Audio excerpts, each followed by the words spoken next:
Good morning guys, कैसे हैं आप लोग। आज मैं आपको एनसीईआरटी क्लास 9 के foundation of information technology Microsoft Windows के बारे में बताऊंगा। तो चलिए शुरू करते हैं। माइक्रोसॉफ्ट विंडोज़ को पूरा समझने के लिए वीडियो को अंत तक ज़रूर देखें। और अभी तक आपने अगर मेरा चैनल सब्सक्राइब नहीं किया है तो नीचे रेड बटन पर क्लिक करके चैनल को सब्सक्राइब करें, ताकि मेरी आगे आने वाली वीडियोज़ आप तक सबसे पहले पहुंचे। विंडोज़ के बारे में जानने से पहले हमें ये समझने की आवश्यकता है कि ऑपरेटिंग सिस्टम होता क्या है। कंप्यूटर बस वो एक मशीन है जो वे करती है जो उसे करने के लिए कहा जाता है। इस मशीन को संचालित करने के लिए हमें आदेशों को सेट करना होता है। ऑपरेटिंग सिस्टम नाम के एक सॉफ्टवेयर के माध्यम से हमें एक प्रदान किया जाता है, जिसको हम माइक्रोसॉफ्ट विंडोज़ यानी कि पर्सनल कंप्यूटर के लिए सबसे लोकप्रिय ऑपरेटिंग सिस्टम माइक्रोसॉफ्ट विंडोज़ है, ये जो इसके द्वारा डिज़ाइन किया गया है।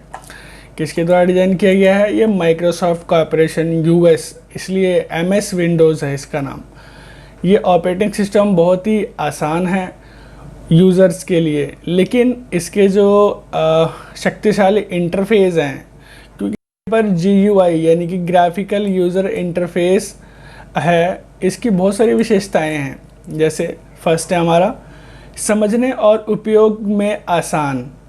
अधिकांश विशेषताओं को छोटे चित्रों या बटन के रूप में प्रदर्शित किया जाता है। सेकेंड है सुविधाओं को केवल माउस के एक क्लिक द्वारा क्लिक करके प्राप्त किया जा सकता है, इसलिए कोई सीखने की कोई आवश्यकता नहीं है इसका उपयोग इसकी भाषा के लिए।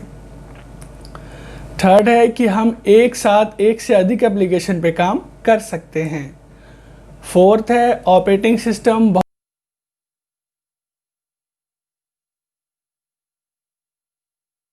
बहुत तेज है। फिफ्थ है इसमें बहुत सारी विशेषताएं हैं। यह अलग सॉफ्टवेयर्स का भी समर्थन करता है जो हमें ट्रांसलेट करने की परमिशन देते हैं, जैसे और जो दूसरे कंप्यूटर हैं उसमें net meeting, Microsoft outlook etcetera होते हैं। और सिक्स्थ है इसकी जो विशेषता है कि विंडोज़ की सबसे बड़ी खासियत मल्टीमीडिया है। विंडोज़ को बनाने के लिए सबसे अच्छा प्लेटफॉर्म यही प्रदान करता है और मल्टीमीडिया टूल्स का यूज़ करता है।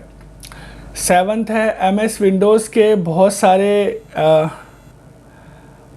फंक्शंस, मतलब जो एडिशंस हैं वो अवेलेबल हैं, जैसे Windows 95, Windows 98, XP, NT, Windows 7 और सबसे जो विंडोज़ 8, विंडोज़ 10, सबसे जो लेटेस्ट है वो यही चल रहे हैं विंडोज़ 10। तो इस चैप्टर में हम ऑपरेटिंग सिस्टम के बारे में जानेंगे और उसको कैसे यूज़ किया जाता है इसके बारे में सीखेंगे। इसमें फर्स्ट है कि CD-ROM जो है वो कैसे प्ले किया जाता है। सेकंड है VLC मीडिया प्लेयर का यूज़ ऑडियो, वीडियो और DVD देखने के लिए किया जा सकता है। थर्ड है जो साउंड रिकॉर्डर है, इसका यूज़ माइक्रोफोन के यूज़ करके साउंड को रिकॉर्ड किया जा सकता है। फोर्थ है वॉल्यूम इंक्रीज़ करने के लिए या वॉल्यूम पर कंट्रोल करने के लिए हम उसको कंट्रोल कर सकते हैं, मतलब साउंड को कम या ज़्यादा कर सकते हैं। और फिफ्थ है विंडोज़ मीडिया प्लेयर हमें मल्टीमीडिया बनाने में सक्षम करता है, मतलब ये हमें मल्टीमीडिया को कैसे यूज़ करना है उसके बारे में बताता है। और ये हमारी विंडो स्क्रीन है और हमारी जो एंटर विंडो स्क्रीन है, फर्स्ट विंडो स्क्रीन ऐसी ही दिखाई देती है। तो अब हम बात करेंगे स्टार्टिंग विंडोज़ की, कि विंडो को कैसे स्टार्ट किया जाता है।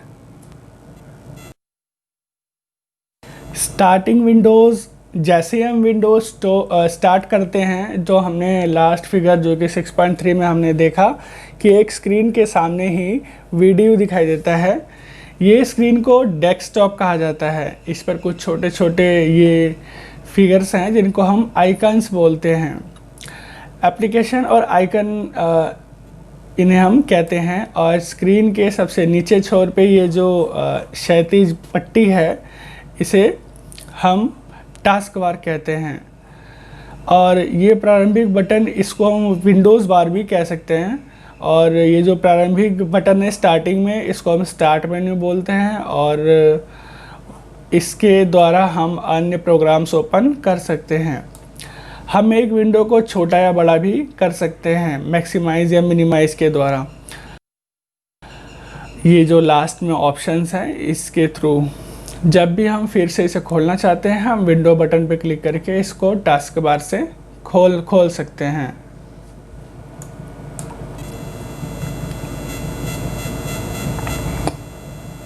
जैसा कि हम देख सकते हैं कि एक डेस्कटॉप की स्टार्टिंग विंडो स्क्रीन पे ये छोटे छोटे आइकन्स होते हैं।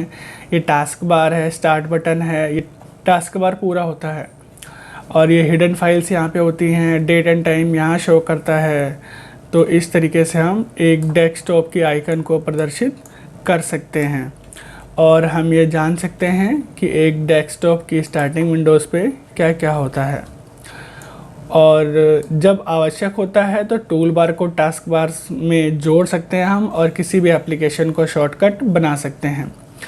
टूल बार सिर्फ एप्लीकेशन को खींचकर जब हम इसको छोड़ देते हैं, ड्रॉप कर देते हैं, तो वो एक आइकन बन जाता है। एप्लीकेशन को टूल बार से सीधे एक्टिवेट किया जा सकता है, जिसको हम आइकन बोलते हैं।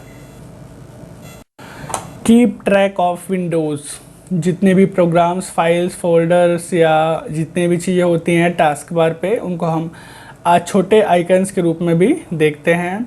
और वहाँ पे हम विंडोज़ पे एक या एक से ज़्यादा जो विंडो है उसको ओपन कर सकते हैं स्क्रीन पे। लेकिन हम उसी को देख सकते हैं, उसी विंडो को जो कि हाईलाइटेड होती है।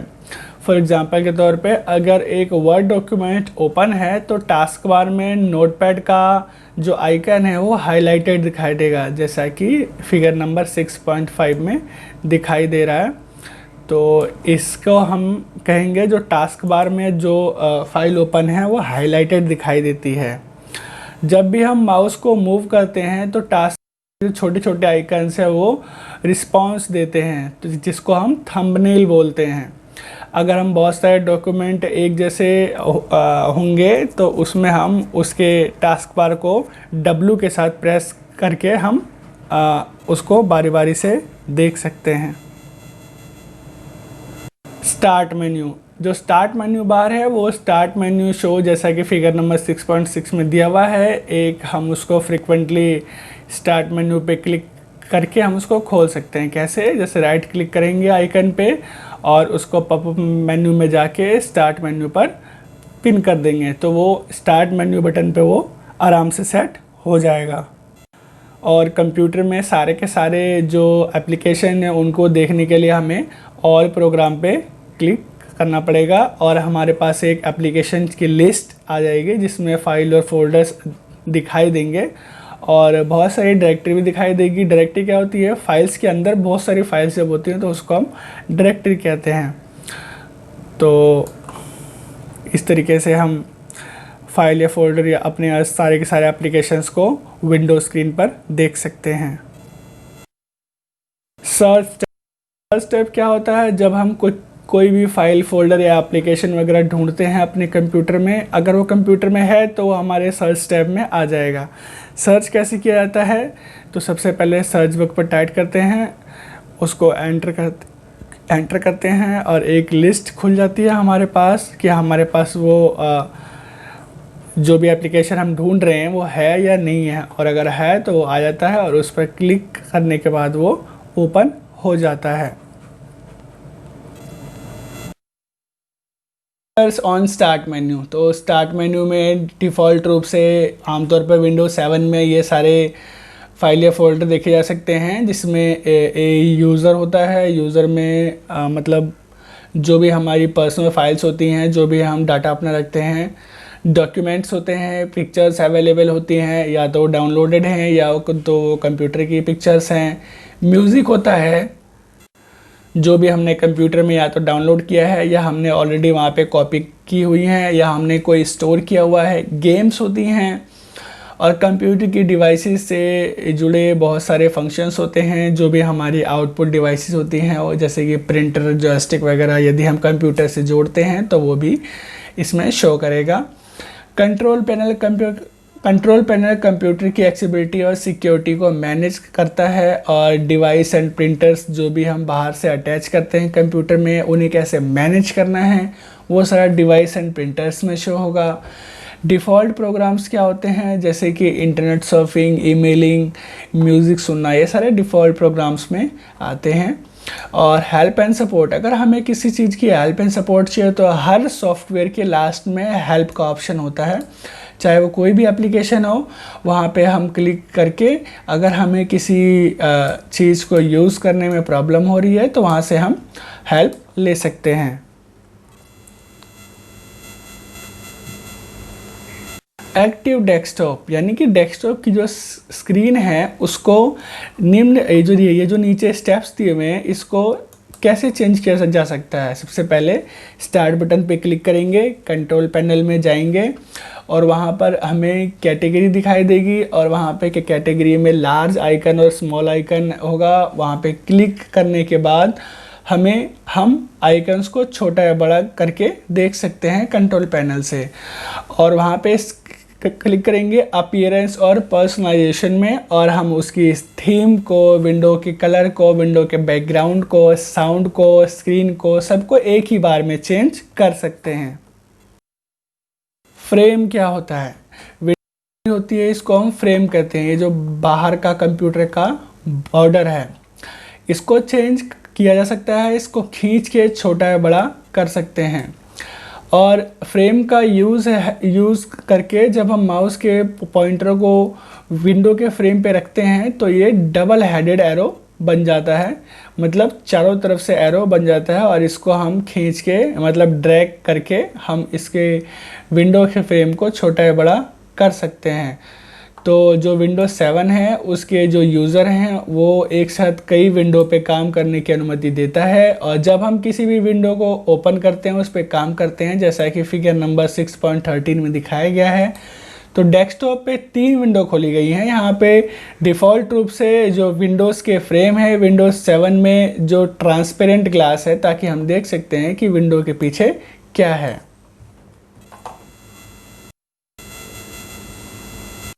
एक डायलॉग बॉक्स को रिसाइज भी किया जा सकता है, लेकिन इसे मूव भी हम कर सकते हैं। टाइटल बार ये टॉप मोस्ट हॉरिजॉन्टल बार होता है जिस हम सॉफ्टवेयर या एप्लीकेशंस पे काम कर रहे हैं उसका टॉप मोस्ट, उसको हम टाइटल बार कहते हैं। यहाँ पे ऊपर top most right hand side corner में 3 बटन होते हैं, मिनिमाइज, रिस्टोर एंड क्लोज, जैसा कि हम फिगर नंबर 6.14 में देख पा रहे हैं। और वहाँ पे मिनिमाइज का काम होता है हम किसी विंडो को स्क्रॉल डाउन करते हैं, रिस्टोर का काम होता है जब हम उसको ओरिजिनल साइज में लेके जाते हैं, और क्लोज का काम होता है जिस एप्लीकेशन पे हम काम कर रहे हैं उसको हम क्लोज बटन पे क्लिक करेंगे। तो यदि हम उसको सेव करना चाहते हैं तो सेव, नहीं करना चाहते हैं तो नो पे क्लिक करेंगे, तो वो हमारा एप्लीकेशन क्लोज हो जाएगा। और जब हम उसकी टाइटल बार पे डबल क्लिक करके ड्रैग करते हैं तो उसको हम मूव और उसकी साइज में चेंजेस और मैक्सिमाइज वगैरह भी कर सकते हैं। मेन्यू बार, ये कई बार आवेदन के साथ जो फैसिलिटीज़ होते हैं इनके साथ सुविधाओं को दिखाता है, और किसी भी विकल्प ऑप्शन होने पर ये क्लिक करना एक पुल डाउन मेन्यू जो कि चूज़ किए हुए संबंधित सुविधाओं को दिखा रहा है। और ऑप्शनल ये है कि ये जो टाइटल है, ये शीर्षक जो है ये इसके नीचे है। पुल डाउन मेन्यू या तो मेन्यू के ऑप्शन पर क्लिक करके देखा जा सकता है, या ऑल्ट प्लस रेखांकित जो भी उसके साथ ऑल्टरनेट कीज़ होंगी उनके साथ क्लिक करके इसे देखा जा सकता है। डिफ़ॉल्ट रूप से विंडोज 7 में मेन्यू बार प्रदर्शित नहीं करता है, लेकिन इसे सक्रिय किया जा सकता है और इसे निम्न स्टेप के द्वारा एक्टिव किया जा सकता है। जैसे स्टार्ट बटन पे क्लिक करेंगे, कंप्यूटर्स पे जाएंगे और वहाँ पर जाके हम इसको देख सकते हैं। स्क्रॉल बार का मतलब है कंप्यूटर के स्क्रीन को दाईं या बाईं करना। ये दो तरीके के होते हैं, हॉरिजॉन्टल और वर्टिकल। ये जो बार्स होते हैं ये कंप्यूटर की जो एक्टिव डेस्कटॉप है यहाँ पर उसकी स्क्रीन को पूर्ण रूप से देखने के लिए उपयोग कर सकते हैं। हम स्क्रॉल बार के दोनों तरफ के एरो कीज़ हैं उससे ऊपर नीचे दाएं बाएं जा सकते हैं, या माउस की जो लेफ़्ट और राइट की है इसके यूज़ से हम उसको स्क्रॉल कर सकते हैं। स्टेटस बार, ये जो स्टेटस बार है ये हर विंडो के नीचे होता है और इसका जो यूज़ है वो स्टेटस शो करना है कि विंडोज़ में काम क्या हो रहा है, कितनी उसकी कंज्यूम हुई है। स्टेटस बार अलग अलग टाइप की इंफॉर्मेशन हमारे विंडोज़ में अवेलेबल करवाता है। द वर्क एरिया, जिस कंप्यूटर की स्क्रीन जिस एप्लीकेशन पे अभी हम करंट में काम कर रहे हैं उसको हम वर्क एरिया कहते हैं। यूजिंग अ माउस, माउस को कैसे उपयोग किया जाता है, तो माउस जो है वो एक इनपुट डिवाइस है और इसके दो क्लिक होते हैं लेफ़्ट और राइट। इसको हम एक प्लेन सरफेस पर रख के इसको हम यूज़ कर सकते हैं। बट अगर हमें इसको चेंज करना है कभी कभी तो इसके पॉइंटर वगैरह को तो वो हम कंट्रोल पैनल में जाके माउस में जाके ऑलरेडी क्लिक कर सकते हैं। बाय डिफ़ॉल्ट हमारा ये जो कंप्यूटर का एरो है इसके थ्रू हम काम करते हैं। तो यदि हम किसी भी अपने माउस के पॉइंटर को इंक्रीज़ या डिक्रीज़ करना चाहते हैं तो स्टार्ट बटन में जाके कंट्रोल पैनल, फिर व्यू लार्ज आइकन्स, फिर वहाँ पर जाके सिलेक्ट माउस में, जैसा कि मैंने अभी बताया, अपने माउस के आइकन को भी चेंज कर सकते हैं। क्रिएटिंग अ शॉर्टकट, एक शॉर्टकट कैसे बनाएं। जब भी हम सपोज़ करो कोई किसी फाइल पे फ्रिक्वेंटली या हर टाइम हम काम करते हैं तो हम बार बार उसके एप्लीकेशन स्टार्ट बटन वगैरह में जाके हम उसको ओपन नहीं करते, उसको ड्रैग करके डेस्कटॉप पे ले आते हैं ताकि हम उसको एक शॉर्टकट के रूप में बना लें और उस पर काम करें। तो सबसे पहले राइट क्लिक करेंगे फाइल या नेम पे। इसके ये शॉर्टकट बनाने के जो मेथड है उसके बारे में बता रहा हूँ मैं, कि राइट क्लिक करेंगे किसी भी एप्लीकेशन या आइकन पे, मेन्यू बार पे जाके सिलेक्ट करेंगे और सेंड टू करके डेस्कटॉप पे ले आएंगे ताकि हम उसको एक डेस्कटॉप पर एक आइकन के रूप में बना सकें। बेसिक टूल्स जो है वो माइक्रोसॉफ्ट विंडोज़ 7 में एक्सेसरीज़ में देखा जा सकता है, जो कि स्टार्ट बटन पे क्लिक करने के बाद आता है। एक्सेसरीज़ में हमारे calculator, paint, notepad, snipping tools, sticky tools, Windows Explorer के बहुत सारे फंक्शंस और न्यू टॉपिक्स होते हैं जिसके बारे में हम एक एक करके डिस्कस करेंगे। पेंट, ये एक बहुत ही यूज़फुल टूल है ड्राइंग पिक्चर्स के लिए, और इन पिक्चर्स को हम देख सकते हैं, एडिट कर सकते हैं और पेस्ट कर सकते हैं डॉक्यूमेंट में MS वर्ड के द्वारा।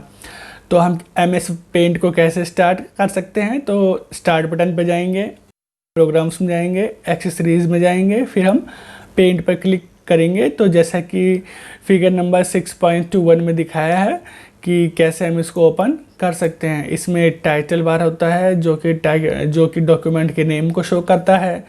मेन्यू बार होता है जिसमें बहुत सारे वेरियस ऑप्शंस होते हैं, जैसा कि फिगर नंबर 6.21 में दिखाया गया है। Drawing area, colour box, status box, जो कि हम ऑलरेडी जानते हैं कि हमें पेंट में काम कैसे करना है, तो हम इसको स्किप भी कर सकते हैं।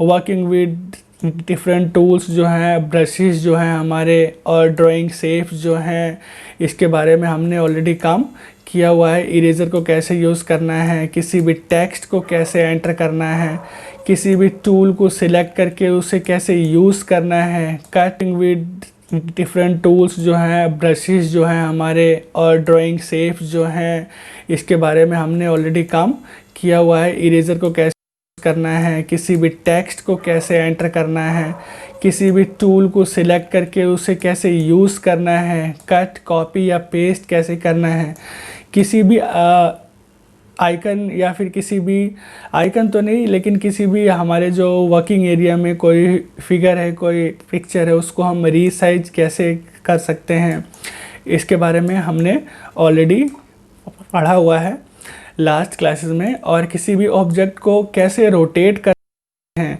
और उसको कैसे प्रिंट कर सकते हैं, ये सारी चीज़ें हम एक पेंट में इजीली कर सकते हैं। इसके बाद आता है हमारा नोटपैड।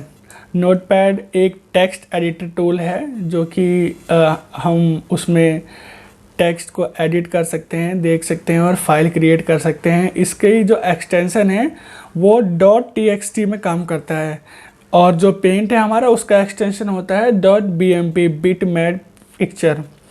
ठीक है, तो ये जो नोटपैड है ये टेक्स्ट एडिटर टूल है। इसको हम कैसे ओपन कर सकते हैं, स्टार्ट बटन में जाएंगे, ऑल प्रोग्राम में, एक्सेसरीज में, और नोटपैड पर क्लिक करने के बाद हमारा ये ऑप्शन ओपन हो जाता है।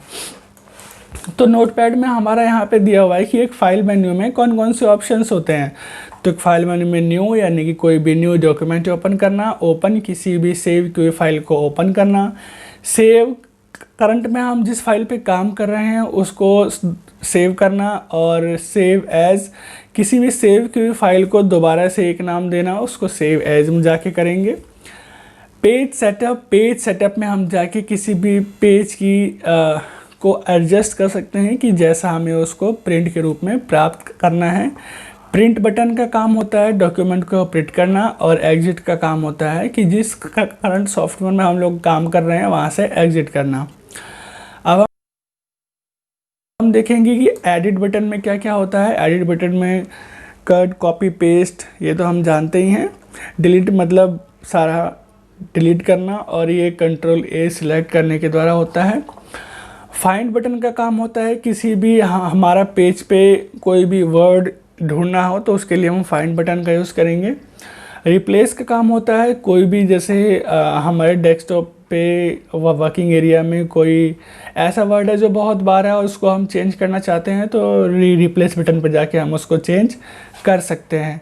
सिलेक्ट ऑल का मतलब सारे डॉक्यूमेंट को सिलेक्ट करना है, और डेट टाइम का मतलब उसको हम सेट कर सकते हैं। वर्ड रैप क्या होता है, वर्ड रैप में कौन कौन सी चीज़ें होती हैं। वर्ड रैप होता है जब कोई भी डॉक्यूमेंट की चौड़ाई स्क्रीन से ज़्यादा होती है जिसे हम पूर्ण रूप से नहीं देख सकते, तो इसके लिए हम वर्ड रैप की टूल का यूज़ करते हैं, जो कि हमारे करंट जो विंडो की चौड़ाई है उसको एडजस्ट करता है। लेकिन ये जो स्क्रीन की चौड़ाई है ये केवल स्क्रीन डिस्प्ले के लिए किया जाता है, ये कभी भी प्रिंट के लिए यूज़ नहीं किया जाता। और सेकंड है फ़ॉन्ट का मतलब जो लेटर्स हैं हम वो कैसे दिखाई देते हैं, उसको हम जाके फ़ॉन्ट में बहुत सारे लेटर होते हैं, एरियल, ब्लैक, कैलिबरी, बहुत सारे, so many fonts are available in the font section, so we can use from over there. And font style जो है हमारा, font style we are also change the font style, regular, italic, basic, regular, italic, basic, तो bold, italic, so we are also use this function in the notepad। and size को भी हम adjust कर सकते हैं, मतलब छोटा या बड़ा। तो ये सारी चीज़ें हम तभी कर सकते हैं जब हमारा टेक्स्ट सिलेक्टेड होगा। अरेंजिंग आइकन्स, कि हम आइकन्स को कैसे अरेंज करें, उसको हम ड्रैग करके अरेंज कर सकते हैं या फिर शॉर्ट करके। जब हम डेस्कटॉप पे राइट में क्लिक करते हैं तो हमारे पास अरेंज ऑप्शन का व्यू का ऑप्शन आता है, तो हम उसको कैसे अरेंज करना है इसको हम देख सकते हैं फिगर नंबर 6.40 में। नेक्स्ट है कि different types of menus and menu selection हम कैसे कर सकते हैं। मेन्यू एक माउस या कीबोर्ड के साथ खुलने वाले ऑप्शनल नियंत्रण हैं, कंट्रोल्स हैं। वे सेटिंग्स को चेंज करने, चूज़ करने में हेल्प करते हैं, कमांड और विंडोज़ के साथ काम करने में हेल्प करते हैं। जैसा कि हमारे पास विभिन्न प्रकार के मेन्यू हैं जो कि रेस्टोरेंट में अवेलेबल होते हैं। जैसे कि जब आप भारतीय भोजन चाहते हैं तो आप भारतीय मेन्यू में, और उसके बाद सब मेन्यूज़ में जाएंगे तो उसके बाद हम स्नैक्स चूज़ करते हैं, और स्नैक्स के लिए पहले कई ऑप्शन हैं। इसी तरह विंडो में जो सैकड़ों मेन्यू होते हैं, और जो सैकड़ों कमांड जो कि हर मेन्यू के विभिन्न ऑप्शंस हैं। कैसे हैं? फर्स्ट है, किसी भी एप्लीकेशन के लिए टाइटल बार के नीचे मेन्यू बार, जैसा कि हम फिगर नंबर 6.41 में देख रहे हैं, एक क्षैतिज बार होता है। ये विभिन्न मेन्यू के शीर्षक होते हैं, और किसी भी शीर्षक की कमांड की सूची पर क्लिक करके उसके टाइटल के अंडर में आते हैं, दिखाई देते हैं, जिसको की ड्रॉप डाउन मेन्यू 6.42 में किया जा रहा है। सेकेंड है कि मेन्यू में कुछ ऑप्शंस ग्रे के रूप में दिखाए गए हैं, जिसका अर्थ है कि वो अनअवेलेबल हैं और ये अवेलेबल नहीं हो सकते। और थर्ड है, कुछ मेन्यू में फिर से सब मेन्यू और कमांड्स होते हैं। फोर्थ है, कभी कभी जब आपके पास किसी आवेदन में किसी विशेष स्थिति पर यदि आप माउस को मेन्यू पर राइट क्लिक करते हैं तो ये शो होता है। इसको हम शॉर्टकट मेन्यू, जैसा कि 6.43 में दिखाया गया है, होता है। फिफ्थ है, कभी कभी कमांड को उसके आइकन के साथ एक क्षैतिज पट्टी के रूप में प्रदर्शित किया गया है। इस मेन्यू का इस प्रकार का मेन्यू एक रिबन है, जो कि फिगर नंबर 6.44 में दिखाया गया है।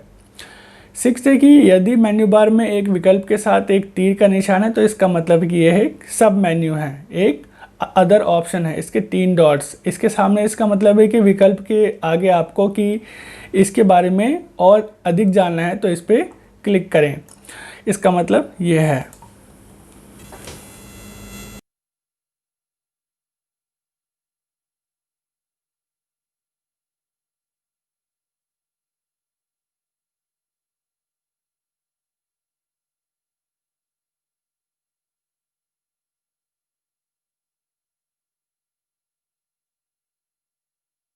रनिंग एन एप्लीकेशन, एक एप्लीकेशन को कैसे चलाया जाए।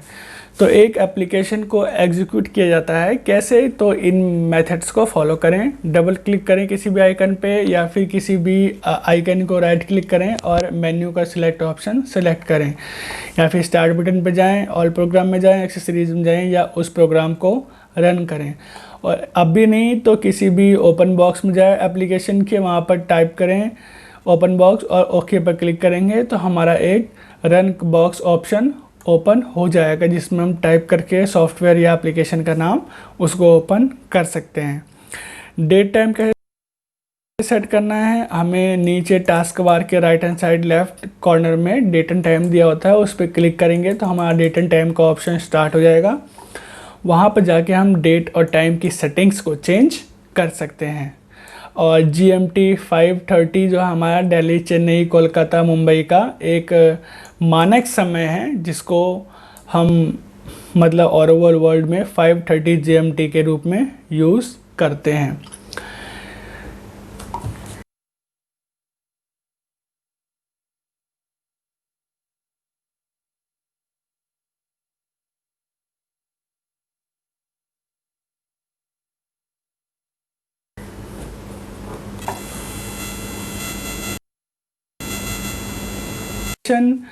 Customization of file and folder. File and folders क्या होते हैं? विंडोज़ अलाउस टू यूज़, मतलब कि विंडो जो अलाउ करता है हमारे डाटा को स्टोर करने के लिए इन फाइल या फोल्डर्स के माध्यम से, जो कि एक मेमोरी के रूप में काम करते हैं, और हम उसको एक नाम दे के उसको एक आइडेंटिटी दे सकते हैं, और स्वतंत्र रूप से उसको फोल्डर को हम यूज़ कर सकते हैं। और किसी भी फाइल या फोल्डर को नाम देने के लिए उस पर राइट क्लिक करें, रीनेम पे जाएं, और वहाँ पे जाके हम उसको रीनेम कर सकते हैं। और किसी भी फाइल या फोल्डर जो होती है वो हमारे एक एक्सटेंशन में काम करता है, जिसको हम .txt के रूप में जानते हैं। और वो हमारा उस पर राइट क्लिक करें, रीनेम पे जाएं, और वहाँ पे जाके हम उसको रीनेम कर सकते हैं। और किसी भी फाइल या फोल्डर जो होती है वो हमारे एक एक्सटेंशन में काम करता है, जिसको हम .txt के रूप में जानते हैं। और किसी भी फाइल या फोल्डर की लोकेशन को अगर ओपन करना है तो हम कैसे ओपन करेंगे, तो इसके बारे में हम देखेंगे। तो सबसे फर्स्ट मेथड है कि कंप्यूटर के आइकन पे क्लिक करेंगे, सारी की सारी ड्राइव्स ओपन हो जाएंगी। जिस ड्राइव में हमारा फोल्डर है उस ड्राइव को हम चूज़ करेंगे और उसके बाद जाके अगर वो हमारा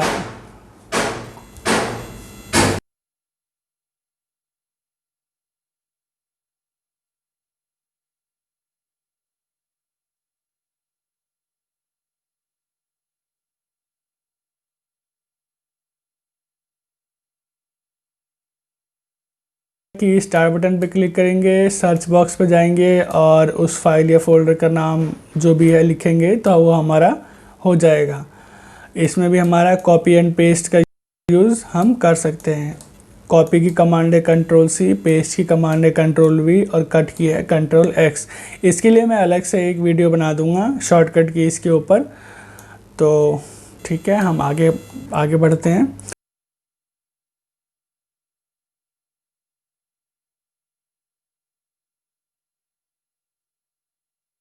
मूव फोल्डर, एक फोल्डर को कैसे मूव किया जाता है।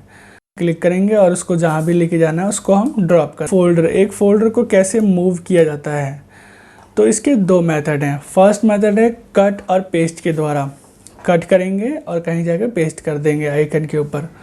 और दूसरा है ड्रैग के द्वारा कि कंप्यूटर की स्क्रीन पे जाके जहाँ भी वो आइकन है क्लिक करेंगे और उसको जहाँ भी लेके जाना है उसको हम ड्रॉप कर देंगे। फाइल को रीनेम कैसे करना है तो ये मैंने आपको पहले बता दिया। डिलीट कैसे करना है, डिलीट मेथड के 3 तरीके हैं। किसी भी फाइल पर क्लिक करके डिलीट बटन प्रेस कर दो, पहला मेथड।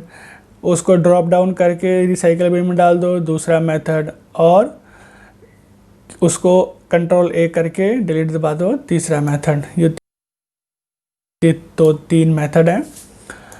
और कंप्यूटर में बहुत सारे इंपॉर्टेंट आइकन होते हैं, जैसे कि कंप्यूटर में बहुत सारी ड्राइव्स होती हैं जिसमें सारी इंफॉर्मेशन स्टोर होती है। और विंडो जो इंस्टॉल होती है वो सी ड्राइव में होती है। तो सी ड्राइव में हम किसी भी प्रकार का अपना पर्सनल डेटा स्टोर नहीं करते। रिसाइकिल बिन एक ऐसा आइकन है जहाँ पर हम अपने सभी डिलीटेड फाइल को, ये ऑलरेडी स्टोर की जाती है, जो कि बगैर शिफ्ट दबाए डिलीट की जाते हैं, केवल उन्हीं फाइलों को ये रीस्टोर करता है। अगर हम किसी भी फाइल को शिफ्ट के साथ डिलीट करते हैं तो वो रिसाइकिल बिन में ना जाके वो पूरा परमानेंटली डिलीट हो जाता है। इंटरनेट एक्सप्लोरर होता है जहाँ पे हम अपनी इंफॉर्मेशन को रिट्राइव कर सकते हैं। और बहुत सारे पॉपुलर ब्राउज़र्स होते हैं जिनको हम यूज़ करते हैं, जैसे कि विंडोज़ क्रोम, मोजिला फायरफॉक्स और इंटरनेट एक्सप्लोरर।